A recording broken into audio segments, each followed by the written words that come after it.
నాగు చేసే టయానికి కూడా ఆయన స్టార్డమ్లో చాలా చేంజ్ వచ్చింది. బాగా వచ్చింది. నాగు పిక్చర్ కల్లా ఆల్రెడీ ఆ ఖైదీ పిక్చర్ రిలీజ్ అవుతుందని పైకి వెళ్ళిపోయాడు ఆయన, బాగా పైకి వెళ్ళిపోయాడు. సో ఆ మధ్య చిరంజీవి గారిలో మీరు గమనించిన తేడా ఏంటి? చాలా ఇదే అండి, ఆయన అంత కోఆపరేటివ్ హీరో ఎవడో కనపడ్డు. మళ్ళీ ఇది డైరెక్టర్తో బాగా ఫ్రెండ్లీగా ఉండేవాడు, అన్నీ ఉండేవాడు. కాకపోతే నాకు ఆయనకి మధ్యన జరిగిన పులి మధ్య దీనికి కొంచెం డిఫరెన్సెస్ వచ్చింది అనుకోండి. పులిలో నన్ను తీసేశారు కాబట్టి అప్పుడు కూడా నేను వెళ్ళి చిరంజీవి దగ్గరికి వెళ్ళి అడిగా, అదేంటి చిరంజీవి నువ్వు కూడా చెప్పుండొచ్చు కదా అంటే, నా చేయి పట్టుకుని ప్రసాద్ సారీ నేను ఏం చేయలేకపోతున్నాను, నీకు తెలుసు కదా పక్కన అని, ఆ పేర్లు వద్దులేండి, వాళ్ళందరూ నన్ను వద్దన్నారు, ఇక నేను దీనికి ఏముంది, ఇది వదిలేస్తే పర్వాలేదు నేను ఇంకోటి ఇస్తాను అని కన్విన్సింగ్గా మాట్లాడతాడు.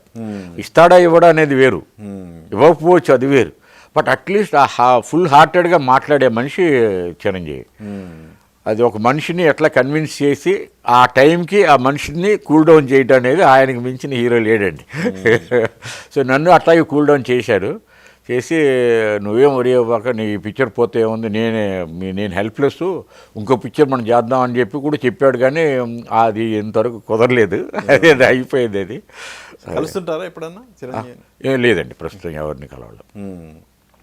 కలుద్దామన్నా కూడా ఇప్పుడు వచ్చే పరిస్థితుల్లో వాళ్ళని కలవటం అనేది చాలా మెట్లు ఎక్కి వెళ్ళాల్సి వస్తాయి, వచ్చే పరిస్థితికి వచ్చింది. అది అంత అనిపించట్లేదు నాకు.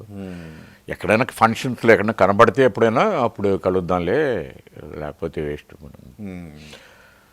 అప్పుడు నా బాడీ లాంగ్వేజ్, అప్పుడు నా ఫేసు, ఇప్పుడు నన్ను గుర్తుపెట్టలేరు. ఎందుకంటే రెగ్యులర్గా నేను తెలుగు ఫీల్డ్లో ఉండి నా ఫొటోస్ వచ్చి ఉంటే, ఓహో తాతినేని ప్రసాద్ ఇట్లాగే ఉన్నాడు అనేది ఒకటి ఉండేది.